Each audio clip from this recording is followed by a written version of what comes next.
अगर कथा में कोई कीर्तन प्रारंभ हो जाए और आपका नाचने का मन करे तो आप ये नहीं विचार करो कि यार ये क्या सोचेंगे, वो क्या कहेंगे। नहीं नहीं, विलज्ज उद्गायत नृत्य तेज, विलज्ज होकर के नृत्य करोगे। अच्छा एक बात बताओ, आजकल क्या हो गया है कि पहले ऐसा होता था, हम लोग जब छोटे थे, आप लोग भी जब अपने छोटे थे, तब क्या होता था कि दूषित कर्म करने वाला व्यक्ति छुपके करता था। जैसे कुछ खाता है, कुछ पीता है या कुछ भी गलत करता है, छुपके करता है। अब फैशन हो गया है, अब खुले खुले करता है, खुलेआम करता है।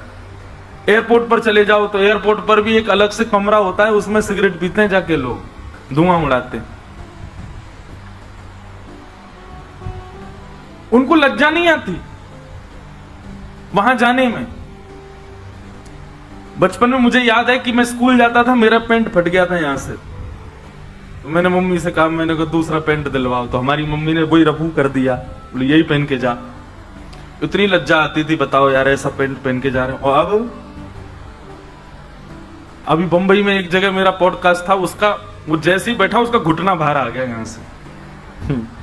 मैं उसको देख के बोलूं, मैंने उसको सीधे यही पूछा, कितने का है? 12,000 की जीन्स। उसको लज्जा नहीं आती थी, कोई फैशन है, सब लोग पहनते हैं। पर अब समय बदलता जा रहा है। जिन चीजों को पहले बुरा माना जाता था, अपशगुन माना जाता था, गलत माना जाता था, छुप करके किया जाता था, अब वो फैशन हो गया है। जब व्यक्ति गलत करने में लज्जा नहीं कर रहा, तो हम कृष्ण बोलने में लज्जा क्यों करते हैं? हम तिलक लगाने में लज्जा क्यों करते हैं? हम धोती धारण करने में लज्जा क्यों करते हैं?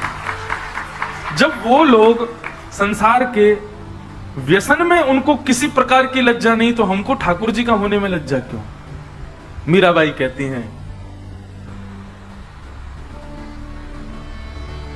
जिन भेषा मारो सावरो रीझे, जिन भेषा मारो सावरो रीझे, जिन भेषा मेरो गिरधर रीझे, जिन भेषा मेरो गिरधर रीझे, जिन भेषा राधा रमण जो रीझे, जिन भेषा राधा रमण रीझे, जिन भेषा मेरो गिरधर रीझे, जिन भेषा मेरो गिरधर रीझे, मैं सोही भेष धरूंगी, हो मैं तो सोही भेष धरूंगी, हाँ मैं तो सोही भेष धरूंगी, हो मैं तो सोही भेष धरूंगी, अरे हाँ मैं बैरागन हूँगी, मैं बैरागन हूँगी, मैं बैरागन हूँगी, मैं बैरागन। देखो अब आप लोग कथा के कारण ऐसा वेश धारण करके बैठे हो, कथा के कारण। वास्तव में ये मान लीजिए कि जिस दिन कोई कारण नहीं होगा ना इस वेश को धारण करने का, समझ जाना ठाकुर जी मिल गए आपको। किसी कारण से, किसी ओकेजन के लिए, या फिर तीर्थ में जा रहे हैं, धाम में जा रहे हैं, उत्सव है तो ऐसे बन रहे हैं, तो समझो कि अभी ठाकुर जी दूर हैं, लेकिन कोई कारण नहीं है, बस अब नित्य का समय हो चुका। अब मैं अगर तिलक हटा दूं अपना, बहुत विचित्र लगूंगा मैं। मेरा स्वरूप का अंग, जैसे आप अभी जो सामान्य लोग यहाँ बैठे हैं, उनके बाल काट दो तो वो अजीब लगेंगे, उनकी आईब्रो बना दो तो वो अजीब लगेंगे, उनकी नाक काट दो तो वो अजीब लगेंगे, मतलब उनका तन की कोई स्थिति हटाओगे तो वो अजीब लगेंगे। पर वैष्णव केवल तिलक मात्र हटा दे तो ऐसा लगेगा पता नहीं क्या हो गया है, कुछ उजड़ गया है। इसका मतलब क्या है? भगवत चिन्ह अब मेरे स्वरूप का एक अंग हो चुका है, अब मैं उसके बिना रह नहीं सकता, मेरी पहचान बन चुका है। ठाकुर जी का अंकित चिन्ह मेरी पहचान बन जाए, इससे बड़ा और क्या संकेत हो सकता है कि ठाकुर जी ने मुझे स्वीकार कर लिया। इसलिए भैया विचार मत किया करो, दफ्तर का विचार मत किया करो, ऑफिस का विचार मत किया करो, कौन क्या कहेगा। अरे कुछ तो लोग कहेंगे, लोगों का काम है, लोग तो ऐसी बात बनाते रहेंगे, पर आप ये मत विचार करो कि कोई और मुझसे रीझे, मैं ऐसी पैंट पहन के जाऊं, टी शर्ट पहन के जाऊं, क्लाइंट मुझसे रीझ जाए, मेरा बॉस मुझसे रीझ जाए, या वो लड़की मुझसे रीझ जाए, या वो लड़का मुझसे रीझ जाए। काय को करना है ऐसा? ऐसा भेष बना करके रहो बाकी कोई रीझे ना रीझे, पर श्री जगन्नाथ जी रीझे। जिन भेषा मेरो गिरधर रीझे, जिन भेषा जिन भेषा मेरो साहिब रीझे, जिन भेषा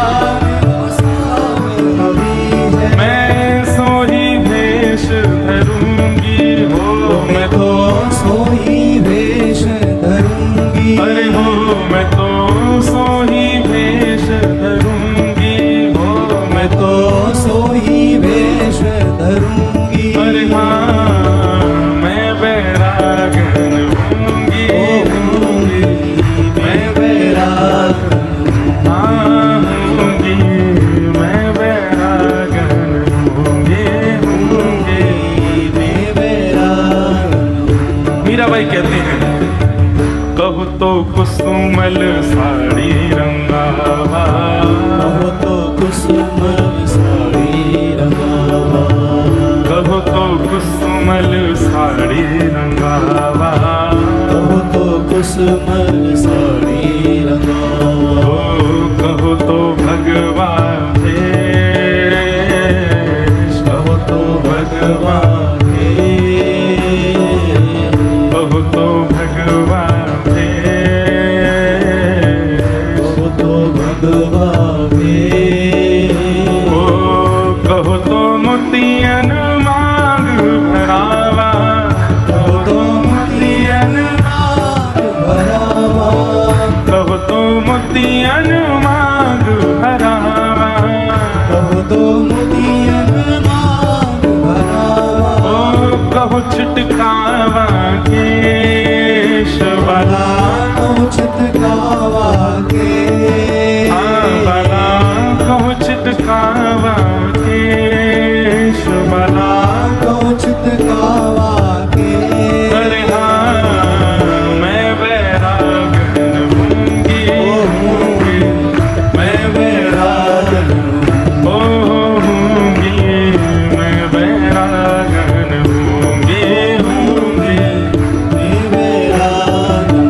होंगी, ओ बाला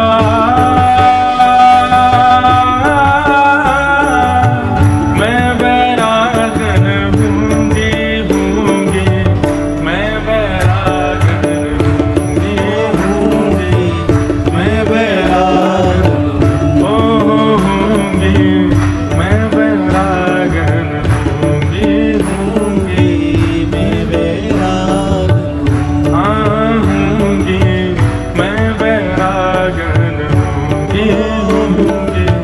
मैं बैरागन। अभी क्या होता है, कोई व्यक्ति सन्यास लेना चाहता है, क्यों लेना चाहता है? क्योंकि उसका मन कह रहा है कि अब मैं सब जगह से उच्चाटित हो चुका हूं, मुझे सन्यास चाहिए, इसलिए सन्यास नहीं। मुझे भक्त बनना है, क्यों? क्योंकि मैं देख चुका भाई दर दर भटक करके सब झूठे लोग हैं संसार में, अब मुझे वैष्णव बनना है, अब मुझे भक्त बनना है। आप अपनी इच्छा से सन्यास चाहते हो, अपनी इच्छा से वैष्णव बनना चाहते हो, अपनी इच्छा से भक्त बनना चाहते हैं, इसमें भी कहीं ना कहीं तो कमी है। इच्छा क्या होनी चाहिए? हम वो बनेंगे जिससे हमारे ठाकुर जी रीझेंगे, उनको प्रसन्न करना है मुझे, उनकी प्रसन्नता के लिए वो धारण करना है जिससे उनको प्रसन्नता। मेरे रोने से जो तुमको आए हंसी, तो मैं रो रो के तुमको हंसाया करूं, आप राजी रहो बस। यही भक्ति का मूल सिद्धांत है, लिख लीजिएगा, गुदवा लीजिए कहीं पर। जिन भेषा मरो गिरधर रीझे,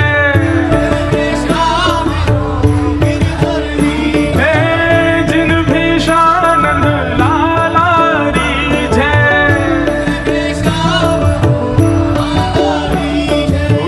जिन भेषा मेरो सावर रीझे,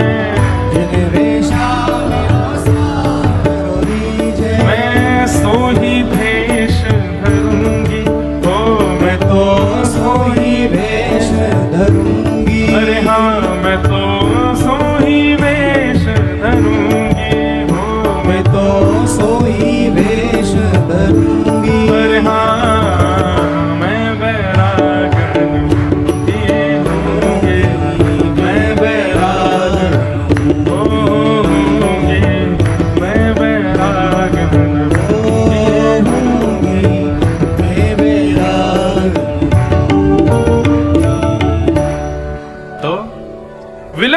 उद्गायत नृत्य तेज। ठाकुर जी जिसको प्राप्त हो जाते हैं, सबसे पहला वाणी गदगद, दूसरा द्रवित हृदय, तीसरा वाग गदगदा द्रवते चित्तम रुदत्य भिक्षणम हसती क्वचिच्च और विलज्ज, और फिर उसके बाद आया उद्गायत नृत्य तेज। ठाकुर जी का कहीं कीर्तन सुन भर ले, फिर वो रोक नहीं पाएगा स्वयं को, दोनों भुजा उठा करके नृत्य करने लगता है, भाव आवेश में आ जाता है। ये लक्षण किसी और ने नहीं बताए हैं, स्वयं जगन्नाथ जी बता रहे हैं, ये मेरे भक्त के लक्षण हैं। मद भक्ति युक्तो भुवनम पुनातु, ये मेरे भक्त का लक्षण है। जब मैं उसको मिल जाता हूं तो वो ऐसा हो जाता है। दूर दूर तक नहीं हो सकते, हमारी स्थिति नहीं है ऐसी, बस नाटक करवा लो हमसे तो नाटकबाज हैं हम लोग। मद भक्ति युक्तो भुवनम पुनातु। तो नंद बाबा के यहां लाला उत्पन्न हुआ है, सबका हृदय द्रवित हो रहा है, सबकी स्थिति यही हो गई है ब्रज में। कैसे हो गए? बोले महाराज सबकी वाणी भर जाती, कोई भाई कहां भयो है तो बताते बताते रोने लग जाते, बोले नंद बाबा की लाला भयो है। और फिर रोते रोते कहते हैं, बोले रो क्यों रहे हो? इधर देखो इधर देखो इधर देखो, रो क्यों रहे हो? तो क्या कहते हैं? बोले ये कहने में कष्ट लग रहा हो कि नंद बाबा के लाला भयो, नंद बाबा के ना हमारे ही लाला भयो है। वाणी गदगद हो जाती है और फिर बताते बताते नाचने लग जाते हैं, अरे बधाई हो भैया नंद बाबा के लाला भयो। नृत्य करने लग जाते हैं, नेत्रों से आंसू भी गिर रहे हैं, हंस भी रहे हैं, नाच भी रहे हैं, गा भी रहे हैं। ऐसी स्थिति पूरे ब्रजमंडल की हो गई है। ऐसी स्थिति जब तक नए बनेगी भैया मत सोचियो कि ठाकुर जी तुम्हें मिल गए। ठाकुर जी नहीं मिले, ठाकुर जी छू भी जाएंगे तो ऐसे हो जाओगे। तो पूरे ब्रजमंडल में आनंद हो रहा है, सब उत्सव मना रहे हैं।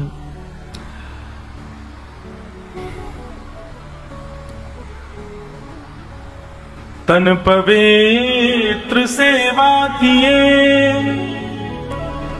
धन पवित्र कर दान, मन पवित्र हरि भजन सो होत त्रिविध कल्याण। ब्रजवासियों के 3-3 कल्याण हो रहे हैं। कैसे कैसे? बोले सबसे पहला तन पवित्र सेवा किए। तन की पवित्रता नहाने में नहीं है, तन की पवित्रता सेवा में। आप जितनी सेवा करेंगे तन आपका उतना ज्यादा पवित्र रहेगा। और कितना भी नहा धो लो, 3 बार नहाओ दिन में, लेकिन सेवा का भाव ही नहीं है चित्त में, कभी किसी की सेवा ही नहीं करते हो, तो तन आपका पवित्र नहीं है। तन की पवित्रता का मतलब क्या होता है? नहाने के बाद जो तन से सुगंधी आती है वो पवित्रता का अनुभव है? नहीं। सेवा करने वाले व्यक्ति के हाथ से अगर आपने एक जल भी ग्रहण किया तो वो जल भी आपके लिए गंगा के समान हो जाएगा। सेवा करने वाले व्यक्ति के हाथ से एक रोटी भी अगर आपने पाली, सेवा करने वाले के हाथ से यदि कुछ भी आपने ग्रहण कर लिया तो वो प्रसाद मात्र है, वो आपके कितने कलेशों का हरण कर लेगा, क्योंकि वो सेवादार व्यक्ति है।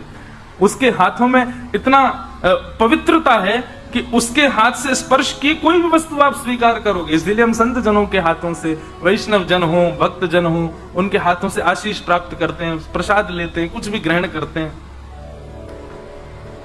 पर अगर वो सेवा ना करते हो वैष्णवों की, ठाकुर जी की या किसी की भी, तो फिर उनके हाथों में वो बल नहीं रहता है। तन पवित्र सेवा की, तन की पवित्रता तो सेवा में है। और धन पवित्र कर दान, धन की पवित्रता दान में। जितना ज्यादा दान किया गया होगा उतना घर का धन पवित्र होगा, और जितना रखा गया होगा गोपनीय करते हुए, समेटा हुआ रखा रहा होगा, ज्यादा खर्चे ही नहीं हुआ, दान ही नहीं हुआ, वो धन अपवित्र हो जाता है। आगे चल करके वंश में, परिवार में बुद्धि दूषित करेगा और उसी के कारण पूरा वंश नष्ट होगा। इसीलिए दान का विधान बताया गया। तो तन पवित्र सेवा किए, धन पवित्र कर दान, मन पवित्र हरि भजन सो। मन कैसे पवित्र होता है? बोले हरि का भजन करने से। ब्रजवासियों के तीनों हो रहे हैं, सेवा भी कर रहे हैं और दान भी कर रहे हैं। आपकी तरह नहीं कल टॉफी लुटाई जेब में धर के चल दिए। हम तो कल भी कह रहे थे आपसे कि ब्रजवासी क्या करते हैं, नंद बाबा अटारी से लुटाते हैं और ब्रजवासी लूटते हैं और लूट करके पीछे लुटाते हैं। मतलब नंद बाबा तो आनंद में भर के लुटा रहे हैं, पर नंद बाबा के समान आनंद सबको है, तो कोई भी रख नहीं रहा है, सब लुटा रहे हैं। मैं कथाओं में कहा करता हूं, ठाकुर जी जीवन में आएंगे तो संग्रह करने की स्थिति खत्म हो जाएगी, जुटाने की स्थिति खत्म हो जाएगी, लुटाने की स्थिति प्रारंभ हो जाएगी। आप संग्रह नहीं करोगे, आप जुटाओगे नहीं, आप एकत्रित नहीं करोगे। ठाकुर जी जीवन में आए तो बांटोगे, लुटाओगे, दोगे सबको। केवल धन ही नहीं, कुछ भी, ज्ञान मिले तो ज्ञान भी बांटोगे, धन मिले तो धन भी बांटोगे, कुछ भी आ जाए। आज कोई आया आपके पास, उसको देने के लिए आप विचार नहीं करोगे कि कुछ लाऊं, आपके पास जो होगा वो दे दोगे तुरंत उसको। और सुनिए, कई बड़े बड़े लोग अपने यश के लिए ऐसा करते हैं, ले बेटा, अब जब जब वो दिखता है तब तो कहते मेरी अंगूठी कहां है जो मैंने तुझे दी थी। ऐसा नहीं। वैष्णव यदि कुछ देगा वो फिर भूल ही जाएगा कि मैंने क्या दिया, उस पर दृष्टि नहीं गाड़े रहेगा। अच्छा बेटा तुम मांगे तो मेरी वाली अंगूठी नहीं पहन के गए, ऐसा वैष्णव का स्वभाव नहीं होगा। वो ऐसी स्थिति में आ जाएगा जिसको जो दे देगा उसके बाद भूल और जाएगा कि मैंने कुछ दिया है। संग्रह का भाव नहीं रहेगा, बांटना प्रारंभ करोगे। ठाकुर जी जीवन में आएंगे तो नंद बाबा लुटा रहे हैं। नंद बाबा विचार नहीं कर रहे हैं कि कौन श्रेष्ठ है कौन अश्रेष्ठ है, बस अटारी पर चल करके देते जा रहे हैं, लुटाते जा रहे हैं। सब ब्रजवासी नाच रहे हैं, गा रहे हैं और भर भर के महाराज खूब लूट रहे हैं। हे जुग जुग जीवेरी यशोदा मैया तेरो ललना, बड़े भागते यशोदा मैया ऐसो सुत तन जायो, पूर्ण ब्रह्म जगत को स्वामी सोते ने गोद खिलायो, या को मगवा दे पलनवा तेरो ललना, जुग जुग जीवेरी यशोदा मैया तेरो ललना। हमारे ब्रज के कई साहित्यों में तो ऐसा वर्णन आता है कि यशोदा मैया ने कितने दिनों तक तो ठाकुर जी कोई को दिखाई ही नहीं, बस ऐसे ही करके रखती उनको। सब ब्रजवासी आकर के द्वार पर हल्ला कर रहे हैं, अरे नंद बाबा जी कोई बातें हैं, इतने दिन आते उत्सव चल रहा है, नहीं दिखाते दो लाला कैसो है। नंद बाबा ने जाके यशोदा मैया से कही, सब बाहर इंतजार कर रहे हैं, लाला को नेक मुखमंडल दिखाए दो सबन को। यशोदा मैया बोली मैं नहीं दिखाऊंगी, मेरो रत्न सो लाला है, मेरो नीलमणि। ठाकुर जी का जब तक नामकरण नहीं हुआ तब तक यशोदा मैया उनको नीलमणि कहती थी। नीलमणि, नीले नीले ठाकुर जी। आज यशोदा मैया अटारी पर आकर के खड़ी है गई, महाराज जहां तक देखें वहां तक ब्रजवासी खड़े हैं, सब जय जयकार कर रहे हैं, नंद के लाला की जय, यशोदा के लाल की जय। अरे मैया ने एक मोड़ो दिखाई दे लाला को। यशोदा मैया आई बाहर, अटारी पर खड़ी भई और कपड़ाते ऐसा हटाया और लाल जी के दो चरण दिखा दिए। महाराज उन चरणन को देख करके सबरे निहाल है गए, ऐसे कमल जैसे बिल्कुल गुलाबी गुलाबी ठाकुर जी के चरण, और उन गुलाबी चरणन के ऊपर को भाग जो है वो नीलो नीलो है, तो मानो नील और गुलाबी कमल एक संग हो, ऐसे ठाकुर जी के चरण गदमदरा से चरण दिखाई दे रहे हैं। उनको देख करके सब ब्रजवासी आनंदित है गए। यशोदा मैया बोली बस अब इतना ही देखो, बाद में दिखाऊंगी मैं। चरण देख करके सब ब्रजवासी आनंदित हो रहे हैं। उस आनंद का वर्णन नहीं कर सकते बंधुओं। सब ब्रजवासी नाच रहे हैं, गा रहे हैं, उत्सव मना रहे हैं।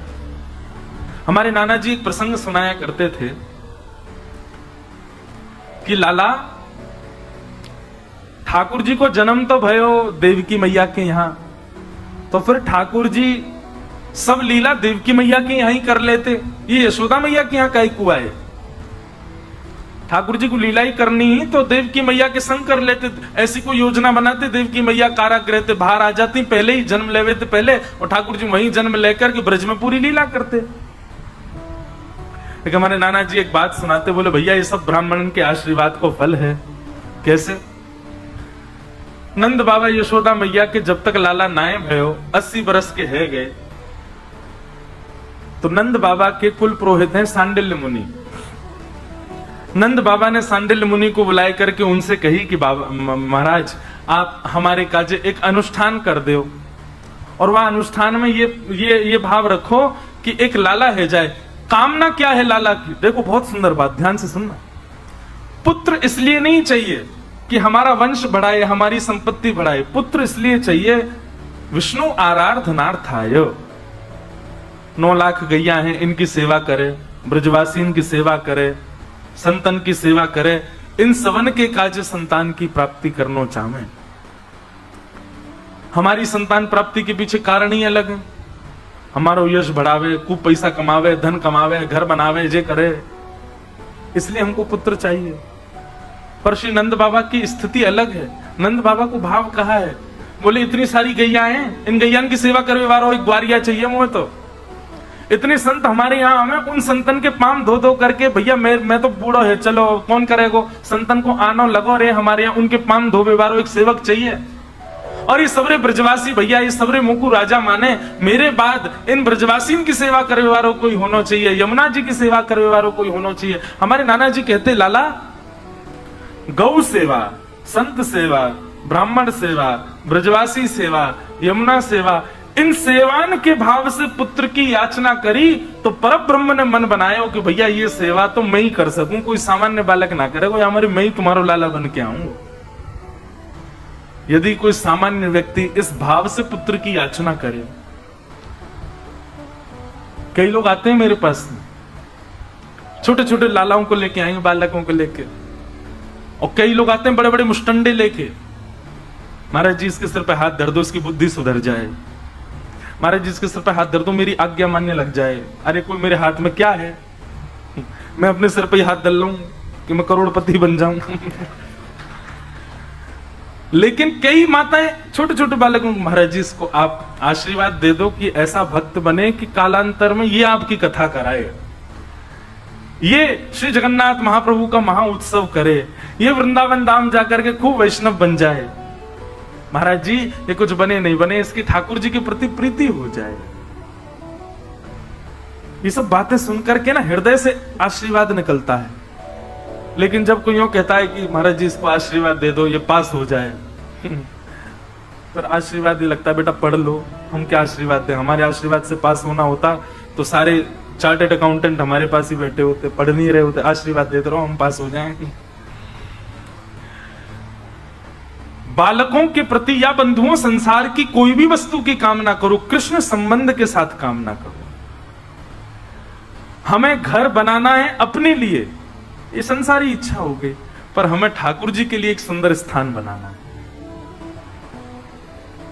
तो फिर याद रहे वो घर, उसमें अपने कमरे छोटे हो जाए, ठाकुर जी का व्यवस्थित होना चाहिए।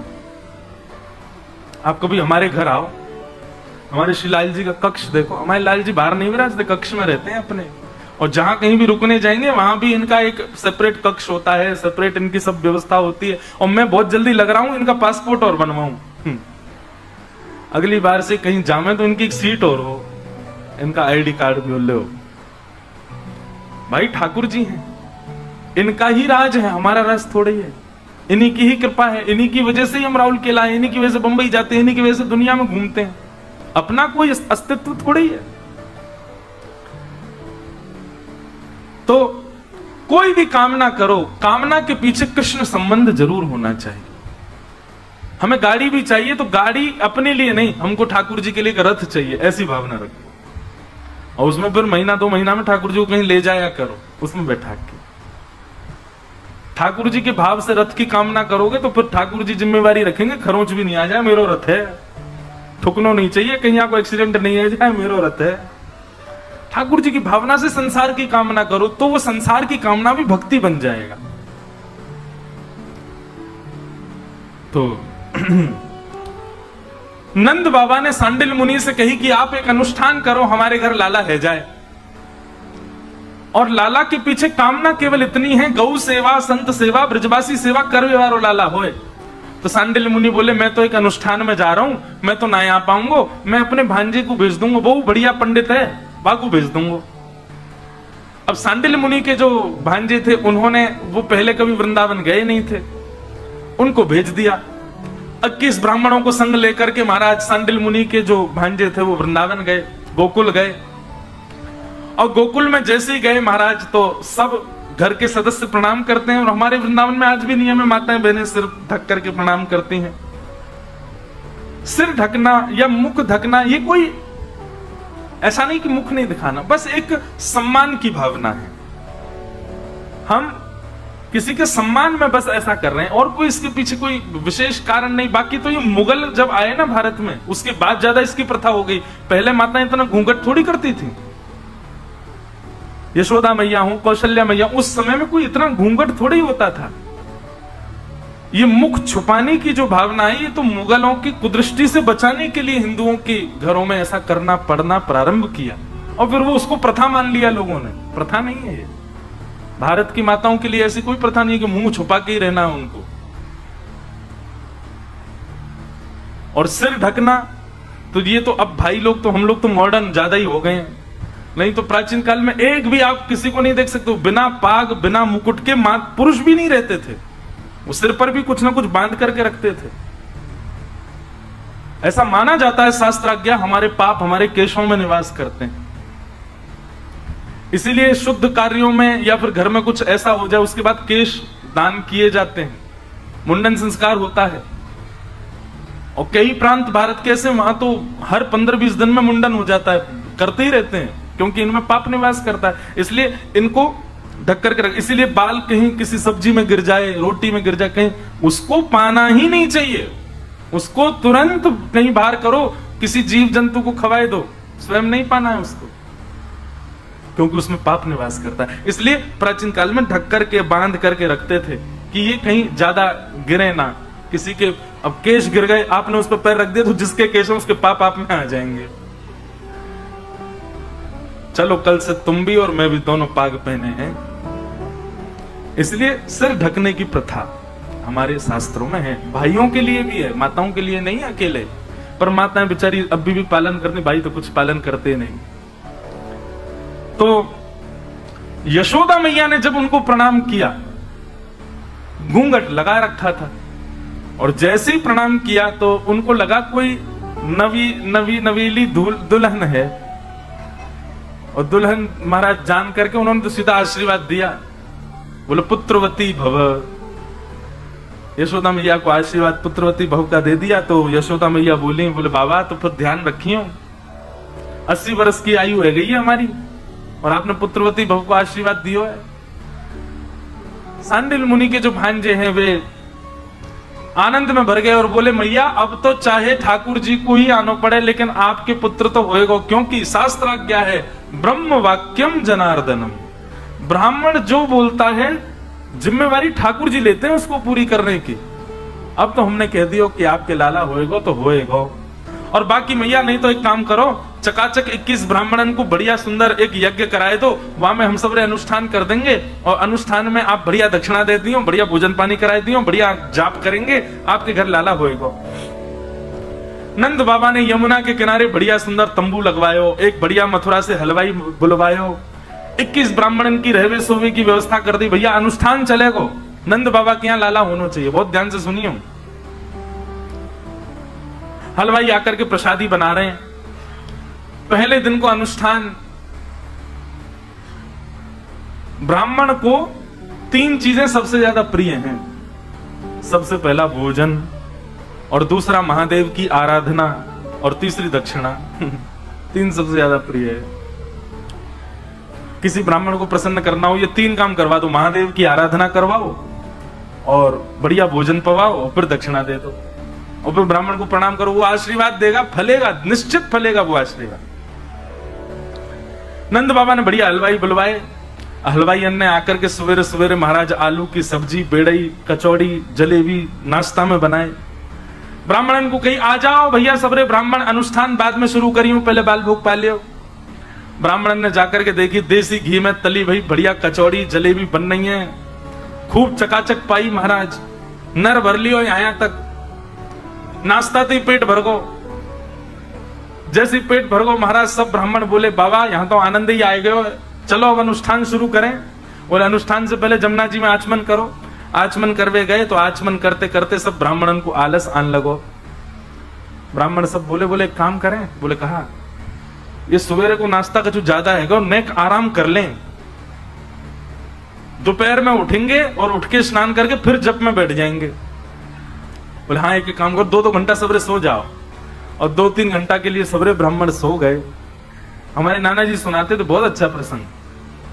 अब उठे दोपहर में 12-1 बजे, उठ करके जैसे ही यमुना स्नान करके निकले, सोई हलवाई आगो, बढ़िया सब को भोजन तैयार है, चलो आओ प्रसाद पाओ, राजभोग पाओ। ब्राह्मण बोले अरे सुबह बहुत पा लियो, कहा पानो? बोले भैया ना पाएंगे तो अन्न को अनादर रह जाएगा, चलो सबरे पाएंगे। और सबरे ब्राह्मण पहुंच गए। अब तो महाराज काय गो यार, लाली को कोई कछु खो गया हो,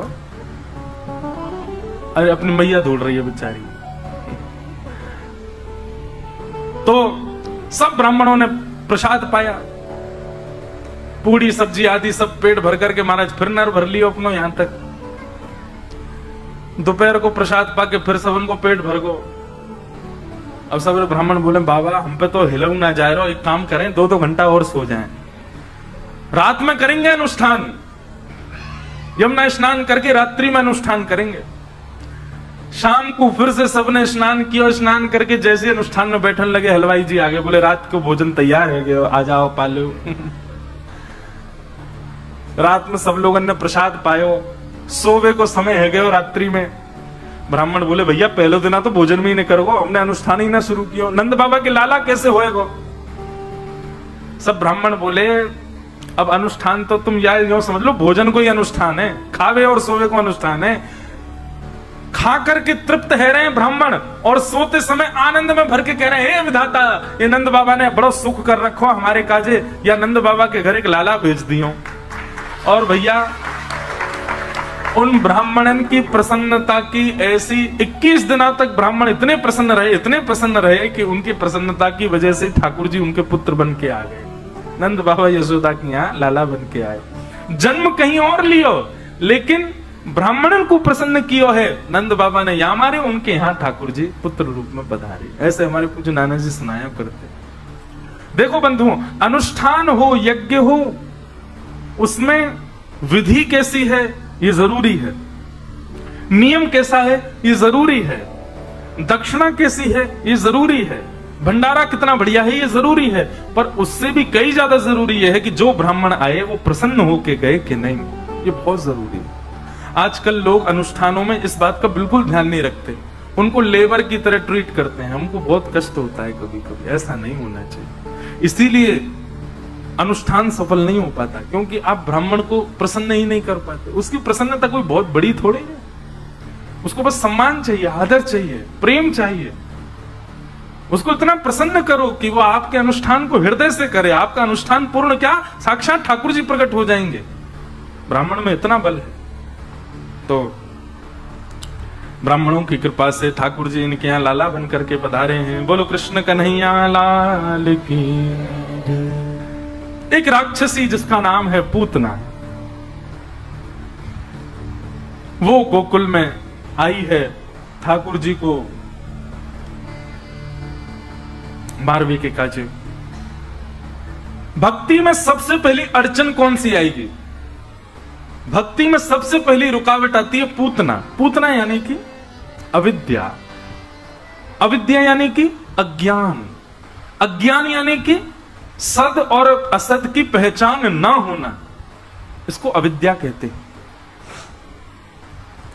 बंधुओं, आप कितने भी भजन कर लो, परिक्रमा कर लो, जप कर लो, कीर्तन कर लो, पर अविद्या को दूर तो केवल कोई गुरुवाणी ही कर सकती है।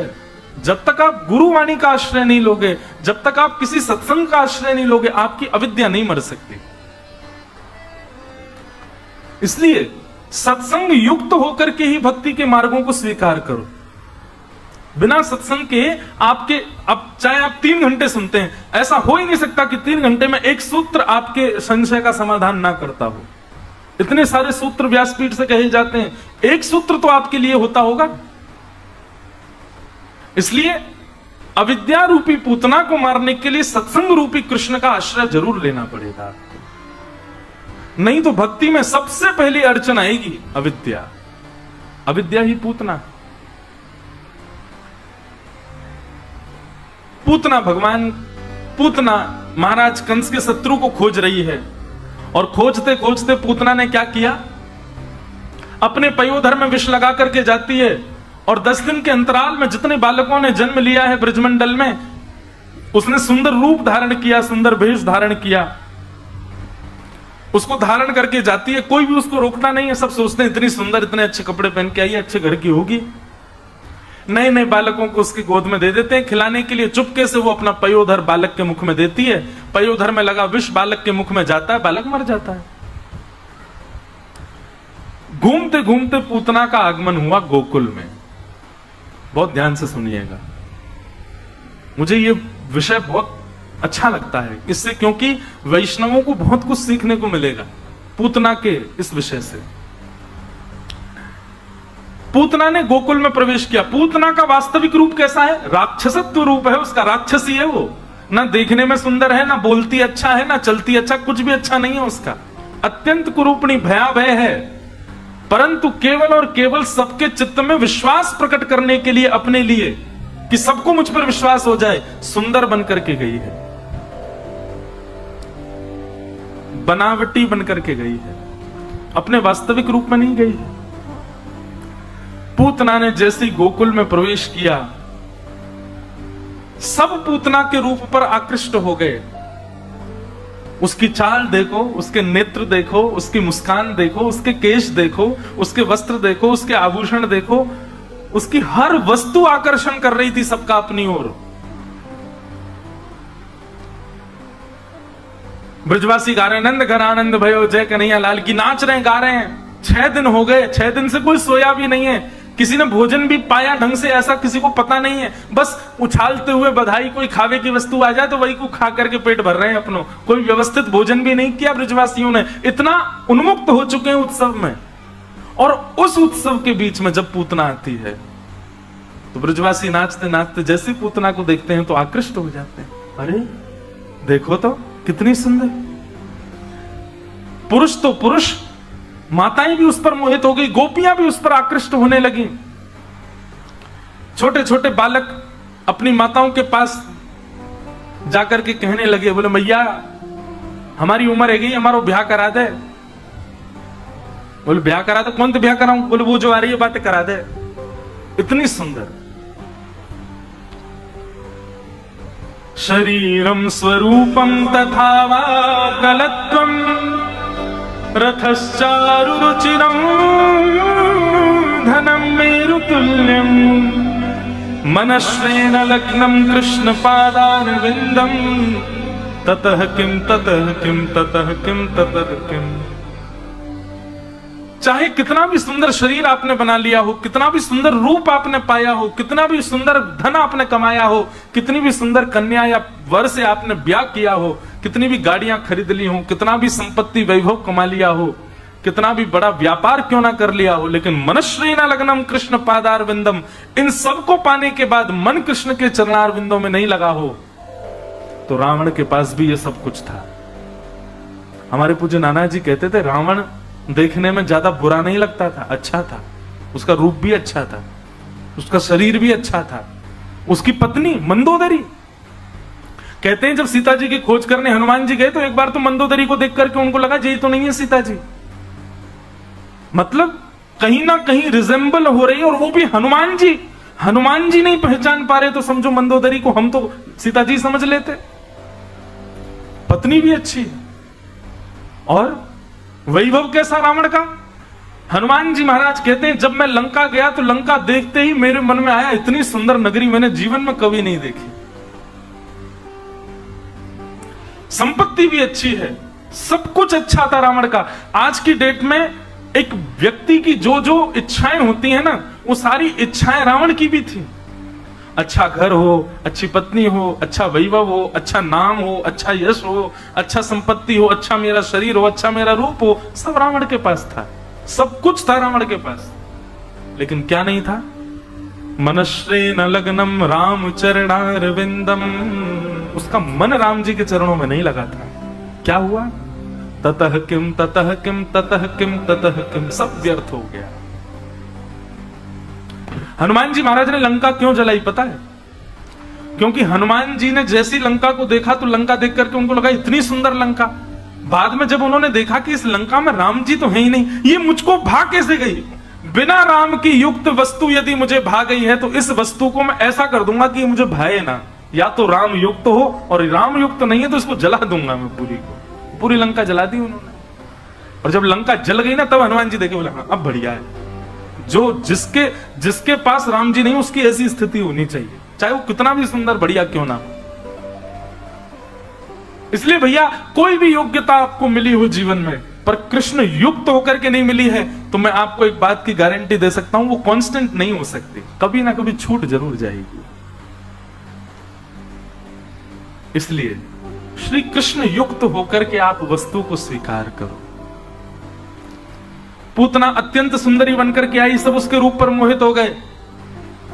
पूतना ने जैसे नंद भवन में प्रवेश किया, यशोदा मैया बोली, अरे विधाता कितनी सुंदर, अरे विधाता मेरी बस एक बात मान लीजिए, तू जो कहेगो वैसे तेरी तपस्या करूंगी, ऐसी सुंदर कन्या तो मेरे लाला को ब्याह और करा दे, मेरे लाला के काजे भी ऐसी बहू आवे। अरे देखो यहाँ के नैन तो देखो, यहाँ की चाल तो देखो, यहाँ की मुस्कान तो देखो, यहाँ के वस्त्र तो देखो। यशोदा मैया ने तो ये तक सोच लिया कि मेरो लाला कछु वर्ष पहले जन्म ले लियो होता तो यही तो ब्याह कराती लाला को। ठाकुर जी गोद में पड़े पड़े कुल बला रहे हैं, बोले मैया रुक जा, अभी बहू के रूप देखे वो तो है, कैसी बहू है। पूतना आकर के बैठी, उसका स्वरूप और वस्त्र इतने सुंदर हैं कि अनायास उसको कोई रोक ही नहीं रहा है, सब उसको प्रवेश दे रहे हैं, आजा आजा आजा, अरे तुम तो यहां बैठो। सबसे बड़ी भूल है मानव की, ठाकुर जी में और मानव में यही अंतर है। मानव बाह्य आकर्षण देख करके आकर्षित हो जाता है, पर ठाकुर जी नहीं होते। ठाकुर जी इसीलिए उनको कहा गया चार थे स्वविज्ञ स्वराट, वो अविज्ञ हैं, वो सबको जानते हैं भीतर से। हनुमान जी महाराज श्रीमद् भागवत में कहते हैं, कहीं और नहीं, श्रीमद् भागवत में ही हनुमान जी की वाणी है। पंचम स्कंद में जहां पर मनवंतरों का वर्णन किया गया है, वहां श्री हनुमान जी महाराज की इतनी सुंदर वाणी है। हनुमान जी कहते हैं कि न जन्मनूनम महतो न सौभगम न वांग न बुद्धि न कृतेस्तोष हेतु तय्यद्विशिष्टा न पिनो बनौकश चकार सख्ये बत लक्ष्मणाग्रज। और ध्यान से सुनिए, श्री हनुमान जी महाराज भागवत जी में कहते हैं, आप कहेंगे भागवत जी में हनुमान जी कहां से आए? पंचम स्कंद में जहां पर मनवंतरों का वर्णन किया गया है, अब वो कथा विस्तार है, वहां पर ऐसा बताया कि जैसे हमारा जो है ये भारतवर्ष है, ऐसे 7 वर्ष और हैं, ऐसे किम पुरुष वर्ष और है, वो हमको दिखाई नहीं देगा। किम पुरुष वर्ष है, उस किम पुरुष वर्ष में हनुमान जी महाराज राम जी की सेवा करते हैं। भारतवर्ष में बद्रीनाथ भगवान है और उनकी सेवा नारद जी करते हैं। 6 महीने के लिए मानव करते हैं, 6 महीने के लिए नारद जी करते हैं। उनका भी वर्णन भागवत में किया गया। तो किम पुरुष वर्ष का वर्णन करते हुए वहां पर हनुमान जी महाराज कहते हैं, प्रत्येक मानव को राम जी से एक गुण सीखना चाहिए। क्या? तब हनुमान जी कहते हैं कि न जन्मनूनम महतो न सौभगम, बोले हम बानरों का जन्म अच्छे कुल में नहीं हुआ। बानर कुल कोई अच्छा कुल थोड़ा ही है। और नवांग, बोले कुल अच्छा नहीं है तो कोई कहे कि आप लोग बोलते अच्छा होगा। बानर को बोलते हुए देखा, किस किस किस किस किर किर करता है। हमारे वृंदावन में सुनो बंदरों की भाषा महाराज। तो हनुमान जी कह रहे हैं, ना हमारा कुल अच्छा है, ना हमारा जन्म अच्छे खानदान में हुआ, ना हमारी वाणी अच्छी है, न बुद्धि, हमें बुद्धि भी बढ़िया नहीं होती, हमारी बुद्धि भी विचित्र होती है। न बुद्धि और न वस्त्र अच्छे हैं, न नेत्र अच्छे हैं, न नाक सुंदर है, न कान सुंदर है। बानरों के अंदर कुछ भी सुंदर नहीं होता, श्री हनुमान जी महाराज कह रहे हैं। पर फिर भी देखो, लक्ष्मण अग्रज श्री राम जी ने हम पर कितनी बड़ी कृपा की। क्या? चकार सखे वत लक्ष्मणाग्रज, हमको सखा के रूप में स्वीकार किया। बोले हमारा सीना चौड़ जाता है, क्योंकि बानरों को सब जगह जहां दिखे वहां से भगा दिया जाता है।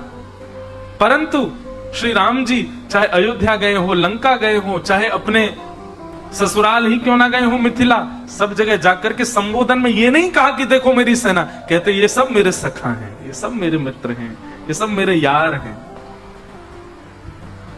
और वही सखत्व ठाकुर जी ने कृष्ण लीला में भी स्वीकार किया। मरकान भोक्षण विभजति सचेन नात्रि भांडम बिनत्ति। ठाकुर जी के सबसे श्रेष्ठ सखा कौन है? बानर। हनुमान जी, तो हनुमान जी कह रहे हैं बोले ठाकुर जी से इस गुण को सीखो। वो रूप नहीं देखते, वो वाणी नहीं देखते, वो कुल खानदान जाति नहीं देखते। हमारे अष्ट सखा कहते हैं प्रीत ही सौंपई है प्रीतम, प्रीत ही सौंपई है, यद्यपि रूप गुणशील सुधरता, इन बातन नार झई है, प्रीतम प्रीत ही सौंपई है। ठाकुर जी इन सब चीजों से नहीं रीझते। यशोदा मैया ने लाला को पूतना की गोद में दे दिया। पूतना ने ठाकुर जी को गोद में लिया, यशोदा मैया किसी काम से बाहर चली गई। कितना बड़ा दुर्भाग्य पूतना का। मैं कहता हूं सबसे दुर्भाग्यशाली राक्षसी है पूतना, इससे ज्यादा दुर्भाग्यशाली कोई नहीं है। बाकी सारे राक्षस सौभाग्यशाली हैं। क्यों? जगत नियंता जगदाधार साक्षात जगन्नाथ जी उसकी गोद में लेटे हैं, इतनी पास भगवान है, फिर भी ठाकुर जी ने पूतना की गोद में लेटते सबसे पहले तो अपनी आंख बंद करी, ऊपर से हाथ और धर लिए। पूरी दुनिया उस पर आकृष्ट हो रही है, पूरी दुनिया उसके रूप पर वाहवाही कर रही है। महाराज बाहर के ब्रजवासी कई तो लट्टू है रहे हैं पूतना के रूप पे, पर जिसके नेत्रों में रूप बसना चाहिए वो अपने नेत्र बंद करके बैठा है। संसार के नेत्रों में बसना कौन सी बड़ी बात है? संसार के नेत्रों में, संसार के हृदय में मन जगह बना लेना कोई बड़ी बात नहीं है। संसार बहुत भयावह है। कल आपने अगर कुछ भी अनीत कृत्य कर दिया, तुरंत संसार आपका विपक्षी हो जाएगा, आपका विपरीत हो जाएगा।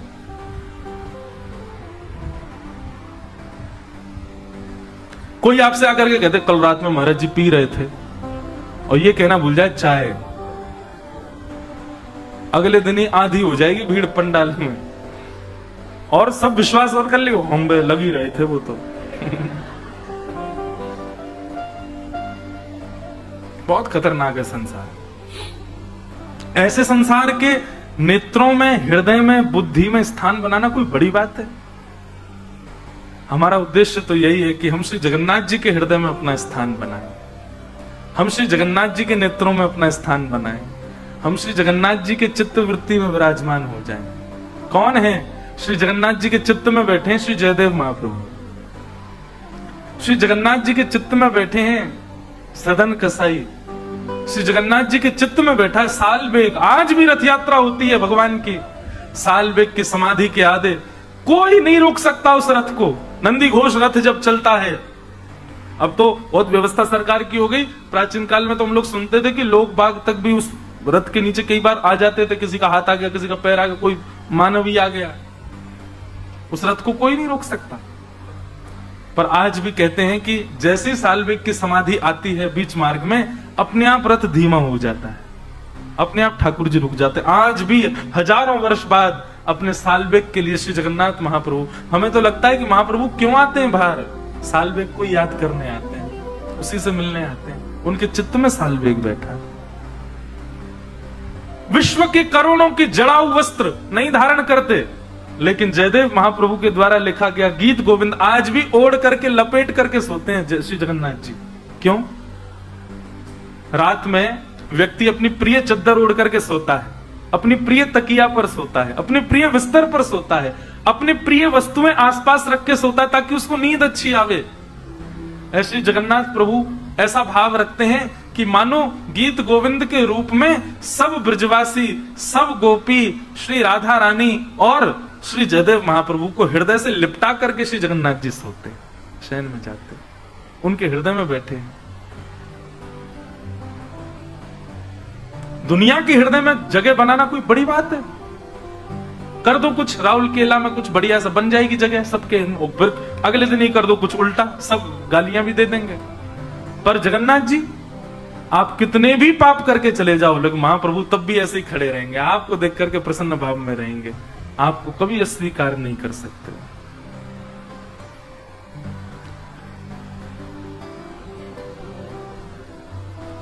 ठाकुर जी ने अपने नेत्र बंद कर लिए, पूतना को नहीं देखा।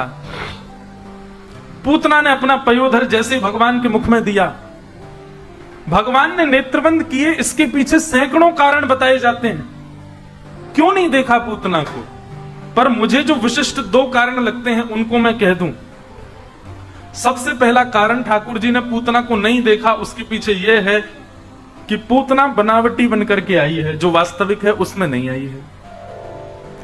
सबसे पहला कारण ठाकुर जी की आंख मूंदने का है, बनावटी। ये बनावटी भाव ठाकुर जी को प्रिय नहीं है।